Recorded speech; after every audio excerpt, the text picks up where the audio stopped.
We have about 9 minutes before we get started, so if you're watching this video, you can go ahead and skip ahead about 9 minutes if you want. Skip ahead, I don't know, about 7 or 8 minutes if you want to get some announcements and reminders. Because I will do that before we officially get started.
got some early people here. So if you're online already, I'm gonna give an attendance word that's kind of extra, so you guys can have a little extra credit. And the first attendance word is worm.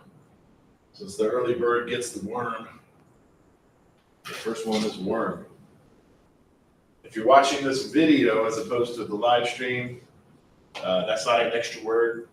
Well, no, I guess that would be an extra word because that's when you can skip ahead. So yeah, that's just an extra word.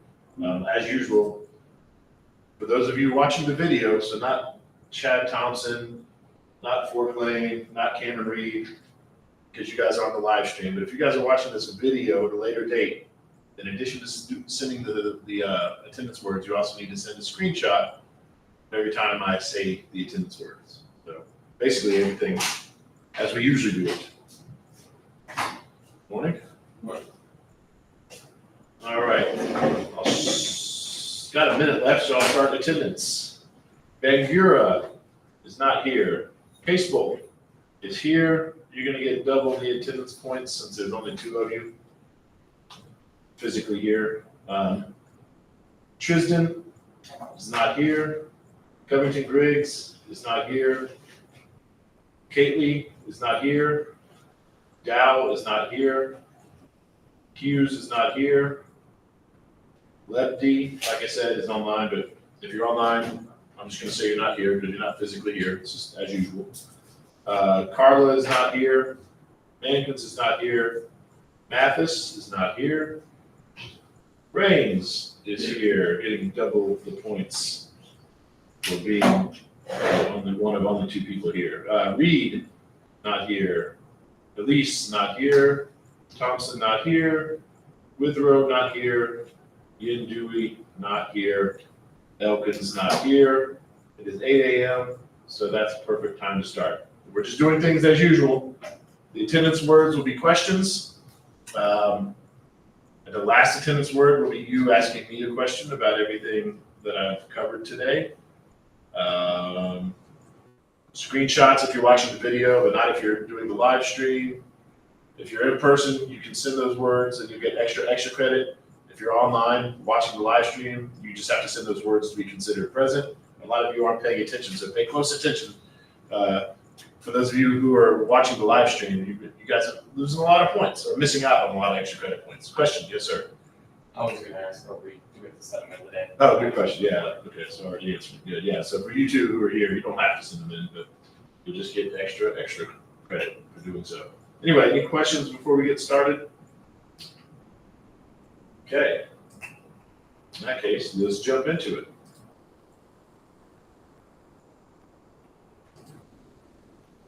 We are, well, if I get it going here. Hold on. Technical difficulties. That's good. That gives some people some time to get online for those who like to come in late. Go, take care of that. Huh?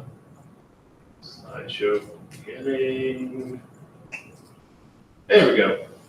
Now we're working on it. All right, so I want to remind you again that this is a little bit out of order from what you have in your textbook because this PowerPoint is largely based on the old textbook that I used, which in this case logically made more sense. So we're starting a new chapter, but in the old textbook, the stuff we just got finished covering, which was mitosis, was in the same chapter as this, which is meiosis. And to me, that makes sense because they're both different types of cellular division. You're going to need to know the difference between the 2 of them for the exam. But anyway, so again, if you're one of those people who likes to follow along with the lectures and the textbook, you will notice things are out of order. So again, yes, things are out of order. Don't be alarmed. It's all on purpose. So the first word for attendance is for you to tell me. Are these PowerPoints in the same order as your textbook? Yes or no? It's the first word for attendance. Are these PowerPoints in the same order as your textbook? Moving forward, let's jump into it. As we already know from the last chapter, I kind of introduced you to this topic. Remember I told you there's 2 different types of cellular division. There was mitosis and then there's meiosis. We did scratch the surface on meiosis, so a lot of the beginning of this chapter is just going to be reminding you of what we've already told you. But meiosis is the basis of sexual reproduction. So that is probably going to be a test question. You know, between meiosis and mitosis, which one of them is used for sexual reproduction? And the answer is meiosis. So what is sexual reproduction? I'm sure you already know. But sexual reproduction is that produces offspring that have a unique combination of genes from the parents. In other words, they're not producing clones, right? So for example, a bacteria, when it reproduces asexually, it's just cloning itself. So that one cell, if we're talking about asexual reproduction, that one cell turns into two identical daughter cells. Here, we're talking about meiosis. It's much different. We're talking about sexual reproduction. This whole process also depends on fertilization. So again, to be clear, for big picture stuff before we go forward, meiosis is basically the process that gives us the sperm and the egg. Everything else is, it's needed for sexual reproduction. But when we're talking about meiosis itself, that's the thing that gives us the sperm and the egg. Any questions about this slide? Okay, moving forward. First, before we can talk about this, you need to have some background information. And one of the things you need to be aware of is something called homologous chromosomes. We've mentioned them before. Now we're really going to dig into them. And I will say this too before we jump into it. Generally speaking, for this exam, and it's not a 100% correct statement, but generally speaking, and you'll see why it's not 100% correct. Generally speaking, for the exam, when you're having to compare and contrast meiosis versus mitosis, when you see homologous chromosomes, you should think meiosis. Sister chromatids, for the most part, you should think of mitosis, right? That's what you learned about, right? You learned about how in metaphase of mitosis in that last chapter, right? Those X-looking things, right? Those sister chromatids, right? They lined up in the middle of metaphase, right? So that's what happens in mitosis. In meiosis, we're focused on homologous chromosomes. Now, the reason I say that's not a 100% correct statement, and you'll see in the slides that are coming later, technically, we also do deal with sister chromatids in meiosis. So for sister chromatids, we kind of deal with both, whether it be mitosis or meiosis, we do deal with them in both. But homologous chromosomes, we only talk about them in meiosis, not mitosis. So that being said, let's talk about what they are. Excuse me, a little glitch on the screen here. First of all, and I think I mentioned this before, different individuals of a species have the same number and type of chromosomes. That's part of what defines a species. So unless there's a flawed individual, I don't know how many chromosomes, a cat has. You can look that up for independent work. But all cats, unless there's a cat that has an issue, and some of them do, but if you were to look at all cats and look at all of their genomes, all of their chromosomes, they would have the same number of chromosomes and the same type of chromosomes. Meaning if chromosome number 13 on a cat is really big, for example, then it would be like that for all the cats, right? That's kind of what makes a species a species. There's other stuff that makes a species, but we'll cover that later in the semester. So any questions about that first bullet point? I'm not sure that's going to be a test question, but it's definitely something you should keep in the back of your mind as we move forward through the semester.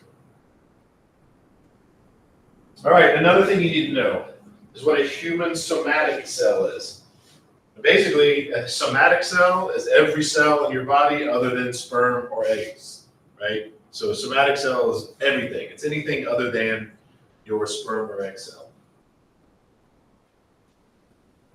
A human somatic cell, so any cell that you pull out of your body other than a sperm or an egg, will have 46 chromosomes. You definitely need to know that number for the exam. Humans have 46 chromosomes. Another number you need to know, to say the same thing in a different way, is that humans have 23 pairs of chromosomes. So again, humans have 46 chromosomes, i.e. 23 pairs. So my next question, my next word for attendance, if you will, it's a number. How many chromosomes do humans have? Not how many pairs chromosomes, but how many chromosomes does a typical human have? Anyway, you can see these chromosomes with a karyotype, and hopefully, if you've looked at the lab, some of you have already done it. Good job, and you've got extra credit for that. Anyway, you can see these with something called a karyotype, and in this week's lab, you're going to work with some karyotypes at the end. And what a karyotype is that picture you see at the bottom right, that yellow part. That is a karyotype. You can actually see these chromosomes. I'm about to give you some information about karyotype, just for your own knowledge, but this information on this next slide will not, almost definitely not be on the exam. Almost definitely, not. I won't say definitely, but probably not. So let's talk about how you produce a karyotype. First of all, obviously, if you want to see the chromosomes, you need to break open the cell, right? But they break it open during metaphase. Does anyone want to guess, for extra credit, why they break it open in metaphase? First of all, why not during interphase? Or if it has to be in the mitotic phase, why during metaphase? Why not prophase? Why not anaphase? Why not telophase? Any guesses why they would do it in metaphase? Like the protosides, the spindle-side wind up. Perfect. Yeah, so if you do send me the words, remind me that you got that correct. If you couldn't hear, Case Bolt was saying because they're lined up, right? They're all lined up nice and neat in the middle of the cells. You can take a picture of them. That's the best thing. You just want to get them all nice and neat. That's the best way to do it. Get them when they're all lined up in the middle of the cell. But to answer the question that I was also hinting at, like why even do it during mitosis? Why not do it during the S phase? Well, remember, and you do need to know this for the exam. Remember, during interphase, the chromosomes are all unraveled, right? It's a big squiggly mess, so you can't really differentiate one chromosome from the other. Now, you should know that in prophase of mitosis, which is the first step, that's when they get all condensed, right? So we know at the very least you have to wait until after prophase because otherwise it'd be too squiggly. You couldn't even see one chromosome from the other. Anyway, yeah, so they break them open, they stain them with dyes, they take a picture with a microscope, and then they kind of like basically Photoshop it, if you will, and they arrange the chromosomes in by matching, they match them, by their size. You can see here chromosome number 1 way up here, and then it goes left to right, just like you were reading a book, and then you get all the way down to chromosomes, like the pair of chromosomes number 23. So there's a pair of each one of them, from 1 to 23. Number 1 is the largest, 23 is the smallest, and that's how it goes. Not that you would need to know that for the exam. Here, this next picture is better. But, chromosome 1, that pair of chromosomes, you can see there's 2 of them. Chromosome number 1 is the largest, followed by chromosome number 2, followed by chromosome number 3, so on and so forth. They're all the same size. Well, excuse me. Each pair is the same size, right? So when you look at your chromosome number 1, those 2 chromosomes, those 2 homologous chromosomes, are the same size. There's other stuff that makes them similar too. You don't need to know, so I'm only going to mention this once. It's hard to see, but the centrosome for this chromosome was right here. Centromere, excuse me, right there in the middle. And then part of what defines a chromosome is where that position is. Like you can see down here on chromosome number 6, that centromere is kind of up top, and it causes them to bend right there. Not that you need to know that, but again, each homologous chromosome is the same shape and also they're definitely the same size, but also kind of the same shape, right? That centromere position is unique to each chromosome. And again, for all species, or all organisms of that same species, this is all the same. So using humans as an example, because this is what we see here, unless there's something wrong with your genome, and that's possible, that if you were to look at your chromosome number 1, it would be like that. It would be big, and the centromere would be there. Mine would too. So it is, right? We all have the same. Now, granted, the words, the letters inside the chromosomes, which we'll talk about at a later date, those are different, but the shape and the size, they are the same. And again, to remind you, we're dealing with homologous chromosomes, right? So since this happens to be metaphase of mitosis, they also haven't split yet. So not only are we dealing with homologous chromosomes, right? You see one of them here and one of them here. Not only that, but each homologous chromosome is also still consists of 2 sister chromatids held together at the centromere. Because, again, this is metaphase of mitosis that we're looking at. They haven't split apart yet because that's anaphase. Anyway, any questions about this karyotype? And really quick, even though I'm going to bring this up later today, basically why this is important for your lab is you're going to have pictures like this. Granted, they are in color, but you're going to have pictures like this, and there's going to be there's going to be something wrong with it, and you need to find out what's wrong. Like there might be an extra chromosome, or there might be a missing chromosome. You need to figure out which one it is, and then you have to use the internet and look it up. So, for example, if there was an extra chromosome number 12, I guess I could try to draw it. If there was an extra chromosome number 12, it would be your job to see that it's there, and then I give you a table. You look at the table, and it's like, okay, that's called this, and then you write that down, and then you use the internet and look up so if you have this problem, what does it mean for you? So anyway, let's move forward. Again, the more important thing here is homologous chromosomes. Karyotypes, not very important for the exam. You will, again, use them for the lab. After that, we're probably not going to even talk about karyotypes again for the rest of the semester. So for some reason, karyotypes confuse you a little bit. Don't worry, that's not very important information. A lot of this course is built on previous information. Like you have to understand stuff from the previous chapter to understand new stuff. Karyotypes, in my opinion, are one of those. Anyway, back to homologous chromosomes. Again, they are a pair. So for each chromosome, each homologous chromosome, there's a pair of chromosomes, right? So you have 2 chromosome number 1s. You have 2 chromosome number 12s. You have 2 chromosome number 18, whatever. 1 through 23, you have pairs of them. And this is going to be very important later, this main bullet point here, which is why I put it in bold. For every single chromosome you have, for every pair, one of them is from your mom and one of them is from your dad. So if you were to break open any one of your cells right now and look at, I don't know, randomly, I'm going to say chromosome number 17. If you were to look, you have 2 chromosome number 17s. One of them is from your mother, one of them is from your father. And because there's 2 of them, those are homologous chromosomes. Does anybody know what the prefix homo means in science? I'm very sure everybody knows what homosexual means, right? Same is when you're attracted to the same sex. So generally speaking, homo in science means same. So this is why homologous chromosomes are called homologous, because they are the same, right? There's a pair. Now, granted, you got one from your mom and one from your dad. They're the same chromosome, just different versions. And that'll be very important later. They even have the same genes and the same location. And that will be important later. Now, granted, the genes themselves, who are on the same locations, are different versions of the genes, but they're still the same. Again, like I mentioned earlier, but not that it's important, so I'll put it next to here. These chromosomes are the same length and have the same centromere position. This bullet point here, and I put it in bold, this will be very important later in the semester. Not so much for our discussion about meiosis, but after meiosis. Again, the homologous chromosomes carry the same genes. So if there was a gene for bad breath, and I don't think there is, but let's say hypothetically the gene for bad breath is on chromosome number 5 at the very tip. That would be like that for every human who doesn't have a problem with their genome. For whatever human you looked at, that gene will be right there at the tip of chromosome number 5. That's how homologous chromosomes work. So these 2 bullet points actually kind of go together right here.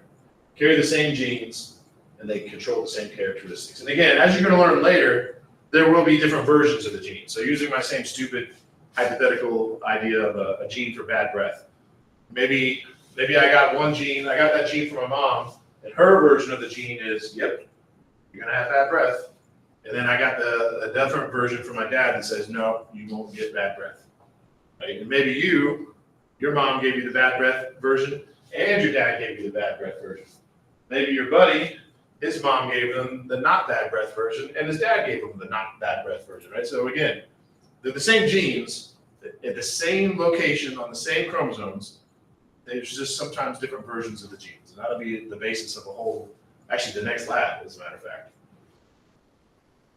Anyway, all that stuff's going to be important later, later in the semester, next chapter. Again, I'm giving you this information again. You need to know it for the exam. Humans have 46 chromosomes, i.e. 23 pairs. Now, of those 44 chromosomes, we got to make it more complicated, right? We want to make sure students have to study. We don't want to make things too easy for students, so we come up with all kinds of classifications. If we're looking at the 46 chromosomes with the 23 pairs, we can subdivide them. There's two different types. We have autosomes and we have sex chromosomes. For humans, sex chromosomes are the X and the Y if you're a male, and the X and the X if you're female. You need to know that for the exam. All the other chromosomes are called autosomes. So again, for those 23 pairs of chromosomes, you've got your sex chromosomes and everything else is called an autosome. This is some other interesting stuff if you want to look up for independent work, especially these days. There's a lot of conversations about gender and sex. And by the way, they're different things. But even biological sex is, that's the most basic answer for biological sex that I can give you. Males have XY, females have XX. However, if you want to dig deeper into it, you can dig deeper. Because it's not just that. There's also a lot of hormones involved. Also, there's different variations of XY and XX.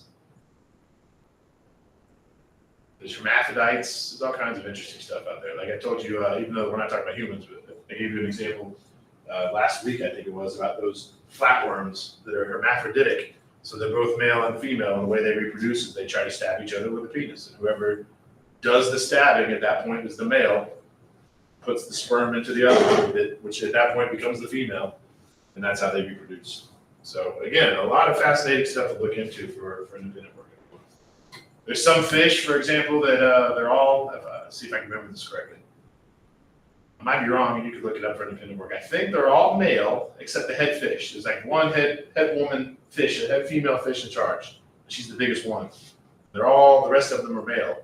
And then when she dies, then the next biggest male, I think, steps up and becomes leader, and then changes and becomes a female. Now, I don't remember if I got the male and the female part right, but I know for a fact there's at least one species of fish where when the head fish dies, someone takes their place, and then that one individual changes its sex. So sex is a very interesting thing. I'm really going off on a tangent, I apologize. None of that is important for this chapter, but it is interesting if you want to look it up for independent. Anyway, those are homologous chromosomes. Important for this chapter, very important important for the discussion of meiosis, very important for the discussion of genetics, which comes after this. So any questions about this slide?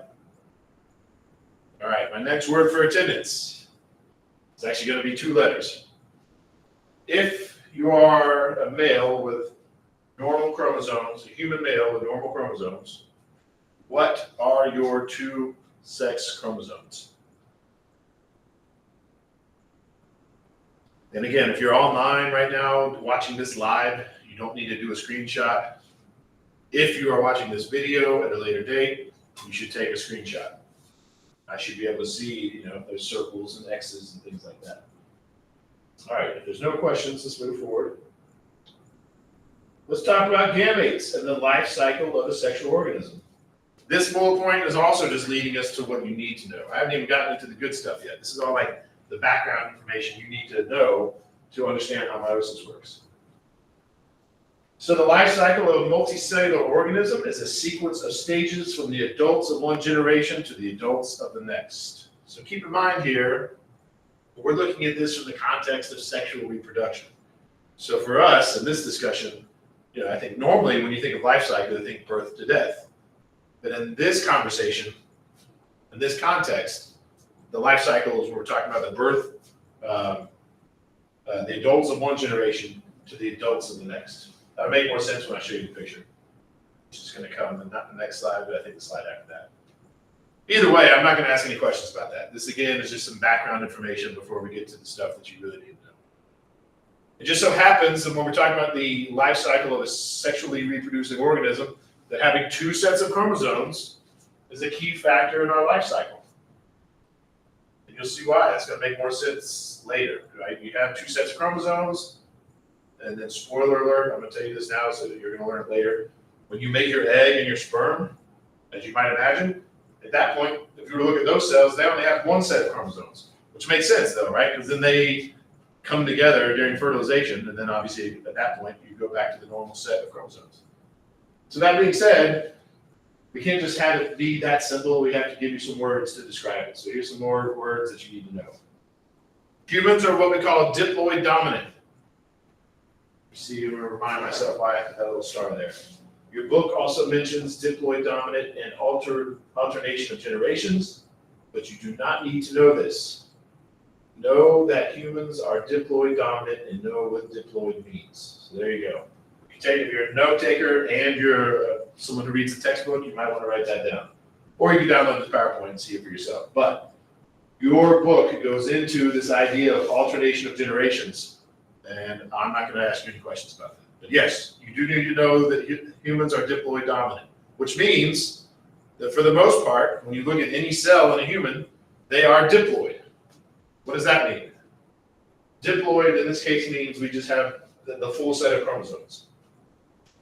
So again, if you look at any cell in your body, other than your sperm or egg, then for all 23 chromosomes, right, you would have a pair of them, right? There would be a pair of those 23 chromosomes. That's what diploid means. However, our sex cells, our sperm and our eggs, also known as a gamete, which is a word that you need to know for the exam, they are not diploid because they don't have both pairs of chromosomes, right? For them, for each homologous chromosome, they only have one, and that's called a haploid. And the way I always remembered this as a young student was di, that prefix di, for some reason always reminded me of two, and hap just happens to sound a lot like half. So I remember diploid or diploid, however you want to say it, that's the full set, that's the pair of chromosomes.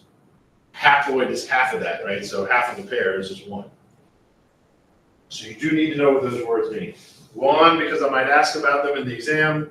Two, because I'm going to use those terms when I'm teaching you about meiosis. So if you don't know what those terms mean, you won't understand what I'm saying. And even if I don't ask you about those things on the exam, I will use those questions, use those terms in questions. So even if the question isn't about a haploid cell or a diploid cell, you still need to know what it means because it will be asking you about something else, and I will use those terms. So any questions about the difference between diploid and haploid? All right, why is it so shaky? In the life cycle of a sexually reproducing organism, as you probably already know, a haploid sperm fuses with a haploid egg in a process called fertilization. You probably already knew that. You may not have known that a sperm is haploid and that an egg is haploid, but now you do. So when you put two haploid eggs together, two haploid cells together, then you get just a regular cell at that point, right? So that fertilized egg, also known as a zygote, which is another word you need to know, is then diploid, or diploid, however you want to say it, because it now has the full set of chromosomes, right? Because if you have a sperm cell with half a set of chromosomes, and then an egg cell with half a set of chromosomes, then when you put them together, two halves make a whole, right? Pretty simple.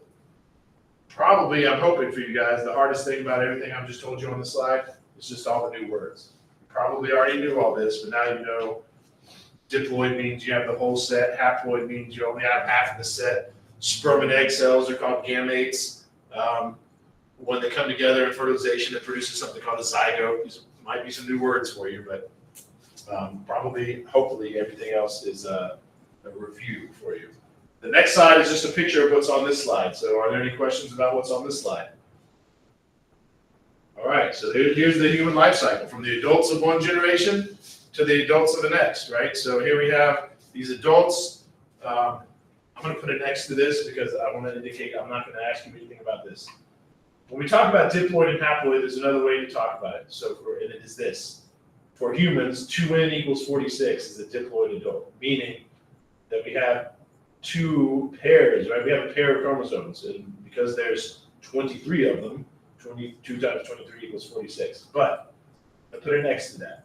That's really important for biologists because when biologists, well, depending on what kind of biologist you are, biologists will look at, people, or if we're talking about humans, they'll talk about humans that have some malfunctions, if you will, something wrong. So for them, having that 2n equals 46 is important. Or if you're a biologist that likes to look at different species, the genomes, the chromosomes of different species, in that case, these numbers would be important for you. But for you, Non-biology major, 100 level course, you don't need to worry about that 2n equals 46 or n equals 23. It's just a different way of saying diploid cells have the full set of chromosomes and haploid cells have half the set of chromosomes. But anyway, here we have 2 adults. This picture is from your old textbook, by the way, so if you're looking at it, looking for it in the new textbook, you won't find it. Here we have 2 adults. There's certain parts of their bodies that produce sperm and egg. Those parts are going through this process of meiosis, which is what I'm about to teach you. The process of meiosis results in sperm and egg. Remember that before you remember anything else I teach you about meiosis. What is the purpose of meiosis? In most basic terms, is to produce sperm and egg. Anyway, those sperm and egg, again, they're haploid. They only have half of the set of chromosomes. They come together in this process called fertilization. At that point, you have something called a zygote. And the zygote now has that full set of chromosomes because half and half make a whole. So the zygote is diploid.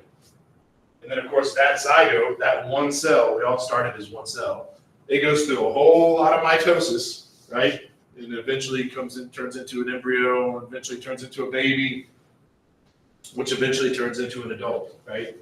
And then the circle of life continues. Any questions about this slide?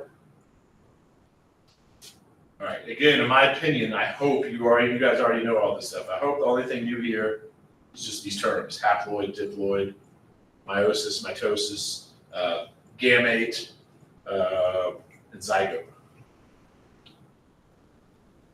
All right, if there's no big questions about this, the next slide I'm going to show you, like I said, meiosis. If you don't remember anything else, remember the purpose of meiosis is to produce eggs or sperm cell, right?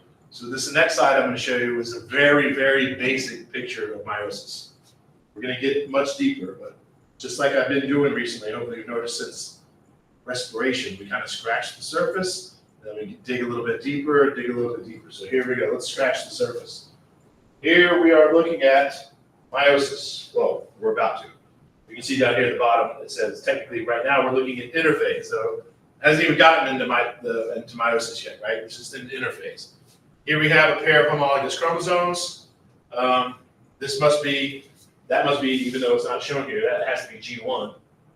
It's in the G1 phase of interphase. Then it goes through S phase, remember, where the chromosomes duplicate. So now each one of those singular chromosomes now turns into sister chromatids. But again, here we're not just looking at that one, we're not just looking at one, like we're not looking at just the red one or just the blue one, right? We're looking at both of them together as a pair because those are homologous chromosomes. So anyway, here we are, we've gone through S phase. That means we're probably at G2 here because we have these two, we have the sister chromatids, right? Those pair of homologous chromosomes are still together, but also so are those sister chromatids. So then we go into meiosis and we split those homologous chromosomes up, right? So the first round of meiosis, and I haven't even told you that yet. Meiosis, there's 2 rounds of it. This is meiosis 1. The first round of meiosis splits up the homologous chromosomes. That should be a test question, it might be. Again, we're going to dig deeper later. For now, we're just scratching the surface. So overall, what is the purpose of meiosis? To produce sperm and egg. Then we can get a little deeper. Very broadly speaking, what happens during meiosis 1? We separate the homologous chromosomes. Remember that before you remember any of the other stuff I'm about to teach you. We have separated the homologous chromosomes in meiosis 1. Another way to look at it is we've gone from 1 cell to 2 cells, which is similar, identical to mitosis if you just say that. But yeah, so we have separated the homologous chromosomes. For now, that's the most important thing you need to know about meiosis 1. We separated the homologous chromosomes. But we're still not done, right? So next, we go through another round of meiosis. In this case, that's more like mitosis because in that case, now we're separating the sister chromatids, just like we did in mitosis. So again, big picture stuff for test questions here. What is the overall purpose of meiosis? To produce sperm and egg. What happens overall in meiosis 1?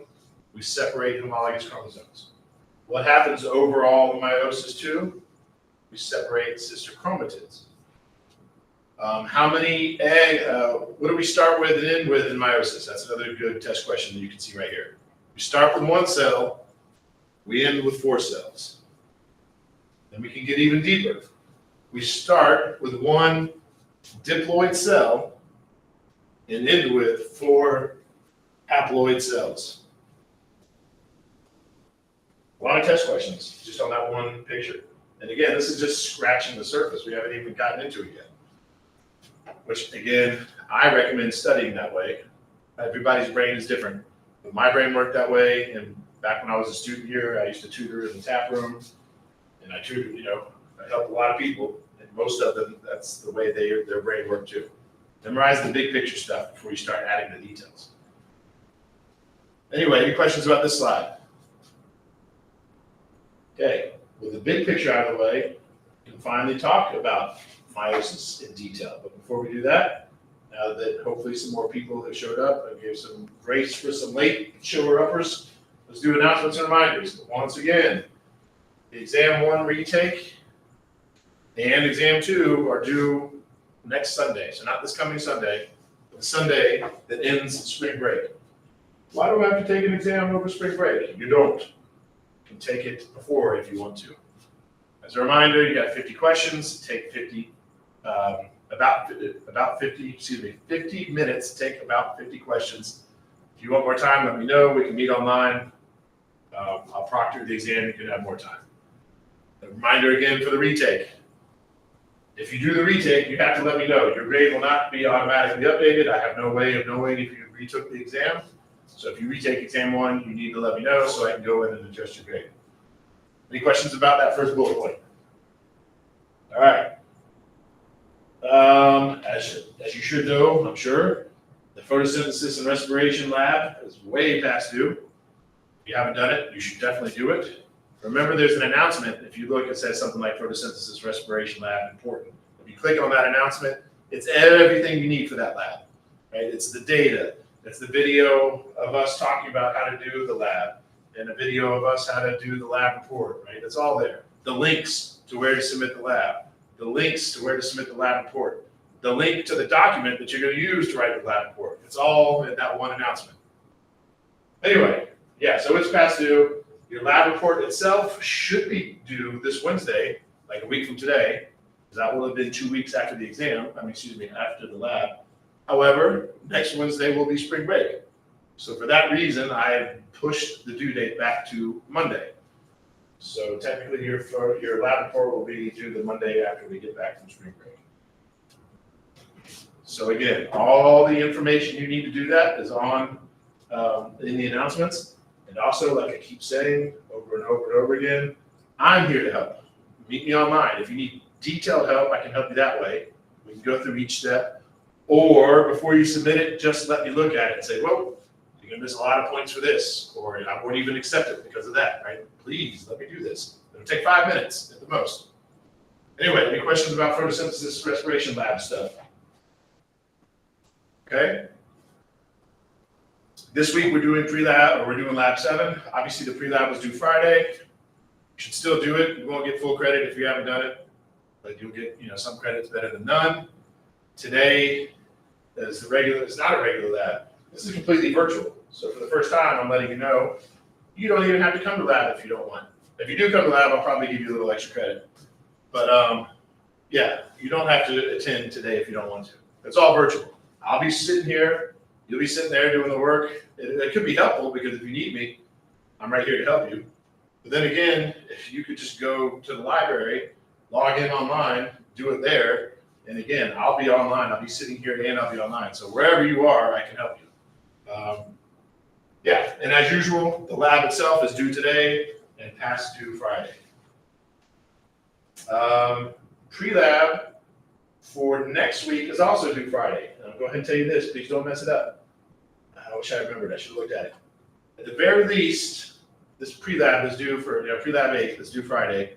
At the very least, you have questions as usual, like, hey, read this introduction and answer some questions to prove that you read the introduction. At the very least, you have that. And then at the very least, you have hypothesis questions, right? So basically, I'll go ahead and give you a heads up, like what it's going to be for part of this lab is we're going to see how many students have the recessive version of a gene versus the dominant version of a gene. Like, for example, how many of you have cleft chins in here? You guys have cleft chins? Nope, me either. What? Cleft chins, like a little, like some people call it a butt chin. It's a little bit, You do? Okay, so we have one person in here who has the cleft chin, which is a dominant trait, 2 people who don't. So we would say, 33% of the population, if we were to do this lab right now, 33% of us have the dominant and 66% have the recessive. So anyway, it's going to be stuff like that. So you need to put down your hypothesis and say, for each one of these traits, which one do you think is going to be more, we're going to have more of the recessive trait and more of the dominant trait. And then, pay attention, because someone's going to screw this up and not get full credit. Then there's a table you have to fill out where you put in your information. So for example, again, Case Bolt says he has the dominant chip, or he has the cleft chin. And as you're going to learn when you read the lab, that means he's either homozygous dominant, which probably doesn't make sense to you yet, but it will, or he's something called heterozygous. And don't worry that you don't know those words yet. You will after you read pre-lab. So this is what he's going to write in the table. He's going to write both of those things. He'll write D, big D, or big D, little d, because he has the dominant trait. I, on the other hand, if I were filling out the table, I would just write little d, because I have the recessive trait.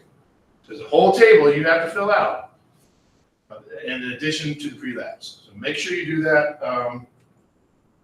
Next week's lab, next week is spring break. So lab 8 is a typical lab. We will all meet here in person, and we all will be working as one big team. So in this case, I'm not going to break you up into little teams. We're all going to be working together as an entire team. So you have to be here, you have to be on time, and you have to do the pre-lab. Anyway, any questions about lab 8 or pre-lab 8? Okay. Again, meet me online. Let me help you if you need help. And or before you submit it, just give me 5 minutes to look it over and say, whoa, you missed this huge thing, right? That's very quick. Anyway, my last thing is to remind you to do independent work. It's 100 points. It's an entire letter grade. You should start writing papers now if you haven't. And again, if you just want to answer a question, that's it. Like, I was wondering, why is cleft chin dominant? I looked it up, and according to the source, here's the answer, right? Anyway, let's move forward. That's it for announcements and reminders, unless you guys have questions or if you have your own announcements. All right, let's dig into the process of meiosis. So in meiosis, again, this first bullet point, like I said, this is the biggest picture. This is what you need to know if you don't remember anything else, except this time it's worded a little bit different. Germ cells divide, producing haploid gametes. This is another way of saying what I said earlier. What is the purpose, the overall purpose of meiosis? Is to produce sperm and egg, right? So that first bullet point is just a different way of saying it. Germ cells divide, producing haploid gametes. I'll probably not even use this term germ cells again. Yeah, technically they are germ cells. They're specific types of cells that produce. They go through meiosis to produce haploid and get to produce egg and sperm, and they are germ cells. So it's not like you can just take any old cell like a kidney cell, like all right, you go through meiosis and produce a sperm or an egg. Right? It doesn't work that way. But that being said, that's the last time I'm going to mention that. As far as the exam is concerned, and as far as understanding other topics after this topic, that's not a very important concept. A lot of the exam, when it comes to meiosis, is going to be identifying how the meiosis is similar to mitosis and how it's different.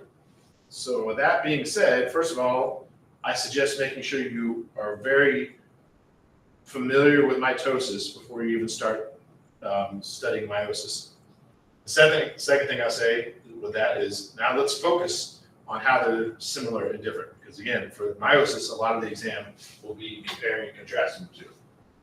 The first major difference is the chromosome number is cut in half, right? So in mitosis, it's not, right? In mitosis, if you start with a diploid cell, you end up with two diploid cells, right? The fact that went from diploid to diploid, nothing changes. In meiosis, we don't do that, as mentioned earlier, right? Because it goes through two different cell divisions, i.e. meiosis 1 and meiosis 2. Because of that, because we only had the one duplication followed by cutting it in half and then cutting it in half again, that's where we end up with a haploid cell, right? So that is the first major difference. So remember, in mitosis, you start with X number of chromosomes, You duplicate them in S phase, right? So now you have twice X, whatever X is, right? You've got 2 of those. But then you cut it back down in half, so you're back down to the original number. In meiosis, again, the cell goes through S phase, right? So it duplicates. So instead of having X, you have 2X, right? But then it goes to that first round of meiosis. Boom, it's back down to the regular number X. Then it goes through yet another round. So it gets cut in half again. So now you have half of what you originally had. Any questions about this first major difference? That will definitely be a test question. Second major difference is something called crossing over, and this will be so important later. So this is one of those things that is not just in the conversation of meiosis. This crossing over will be important later in the semester. It'll give you some mind-blowing, I'll give you some mind-blowing numbers later in the semester. What is crossing over? Crossing over is the exchange of genetic material between homologous chromosomes. It's literally when chunks of chromosomes are swapped. So remember, homologous chromosomes, they're 2 of the same chromosome, like, 2 versions of chromosome 1, for example. And remember, you get 1 from your mom and 1 from your dad. So what happens in crossing over is they get so close to each other physically in space, not space, in your cells. They physically get so close to each other that they will just swap chunks. And you can see this picture here. In the left-hand side, let's just say we have a dad chromosome on the left and a mom chromosome on the right. I just made that up. I don't know which is which, doesn't matter. Then here in prophase 1, when they're all nice and close to each other and they're playing some footsie, as you can see here in this little picture, they literally swap chunks. So now you have this dad chromosome with a mom chunk on it.